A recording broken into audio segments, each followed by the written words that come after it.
এই সমগ্র পোস্টটি লিখেছেন সব্যসাচী ভট্টাচার্য। তিনি লিখেছেন, অন্নপূর্ণা যোজনা নিয়ে যারা বিভ্রান্ত হচ্ছেন তাদের অনুরোধ করব এই পোস্টটি পড়ে সঠিক তথ্য জেনে নিতে। সোশ্যাল মিডিয়া পোস্ট দেখে বিভ্রান্ত হবেন না। আজকের দিনে বিভিন্ন স্বার্থে মানুষকে ভুল বোঝানোর লোক প্রচুর বেড়ে গেছে, তাই কনফিউশন দূর করতে এবং সাধারণ মানুষের উপকার করতে এই তথ্যগুলো ফেসবুক ও হোয়াটসঅ্যাপের মাধ্যমে শেয়ার করার অনুরোধ করেছেন তিনি। অন্নপূর্ণা যোজনা নিয়ে আর কোনো বিভ্রান্তি নয়। 1 জুন থেকে টাকা পাওয়ার আগে জেনে নিন আসল সত্য।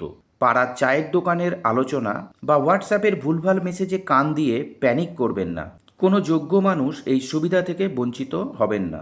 নিচের নিয়মগুলি ভালো করে মিলিয়ে নিন। কারা এই টাকা পাবেন না? যাদের বয়স 25 বছরের কম কিংবা 60 বছরের বেশি তারা এই সুবিধা পাবেন না। শুধুমাত্র 25 থেকে 60 বছর বয়সী মহিলারাই এই টাকা পাওয়ার যোগ্য। স্বামীর বা পরিবারের অন্য কারোর চাকরি বা উপার্জন কি বাধা হবে? একেবারেই নয়। আপনার স্বামী সরকারি বা বেসরকারি যত বড়ই অফিসার হন না কেন, কিংবা পরিবারের অন্য কেউ, বাবা, দাদা, ভাই, মা, বোন, যত ইচ্ছাই উপার্জন করুক বা ইনকাম ট্যাক্স দিক, তাতে আপনার টাকা পেতে কোনো অসুবিধা হবে না। শর্ত শুধু একটাই, আপনার নিজের যেন কোনো সরকারি ফিক্সড বেতনের চাকরি বা নিজস্ব ট্যাক্স দেওয়ার মতো আয় না থাকে। কারা এই অনুদান পাবেন না? কোনো মহিলা যদি এই মুহূর্তে কেন্দ্র বা রাজ্য সরকার, সরকারি স্কুল, পঞ্চায়েত বা মিউনিসিপ্যালিটির অধীনে কোনো ফিক্সড বেতনের চাকরি করেন তবে তিনি টাকা পাবেন না। যারা সরকারি চাকরি থেকে নিজে সরাসরি পেনশন পান তারাও পাবেন না।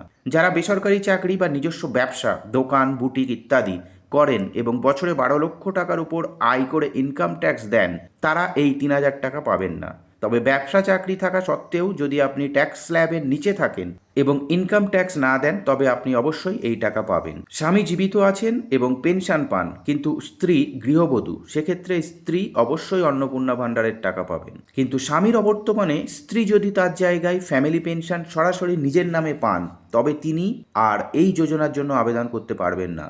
2026 সালের এসআইআরে যাদের নাম কাটা গেছে তারা এই টাকা পাবেন না। তবে দুটি বিশেষ ছাড় রয়েছে। যারা সিএএতে আবেদন করেছেন, সার্টিফিকেট এখনও পাননি, তারা টাকা পাবেন। যাদের নাম ভুলবশত এসআইআরে ওঠেনি বা কাটা গেছে এবং তারা ট্রাইব্যুনালে অ্যাপিল করেছেন, তারাও টাকা পাবেন। নতুন করে কি আবেদন করতে হবে? হ্যাঁ, যারা এতদিন লক্ষ্মীর ভাণ্ডারের টাকা পাচ্ছিলেন তারা অন্নপূর্ণা যোজনা ভাণ্ডারের 3,000 টাকা পাবেন, কিন্তু নতুন করে আবেদন করতে হবে। যারা এতদিন লক্ষ্মীর ভাণ্ডার পাননি এবং যাদের সবেমাত্র 25 বছর বয়স হলো তারা অনলাইন পোর্টালের মাধ্যমে নিজে বা সাইবার ক্যাফেতে গিয়ে নতুন রেসিপিয়েন্ট হিসাবে আবেদন করতে পারেন। ব্যাংক অ্যাকাউন্টের দুটি জরুরি কাজ অবশ্যই করুন। আধার লিঙ্ক, আপনার যে ব্যাংক অ্যাকাউন্টে টাকা ঢুকবে সেটির সাথে আধার কার্ড লিঙ্ক থাকা বাধ্যতামূলক, যাতে কোনো ভুতুড়ে অ্যাকাউন্ট আপনার টাকা না খেতে পারে।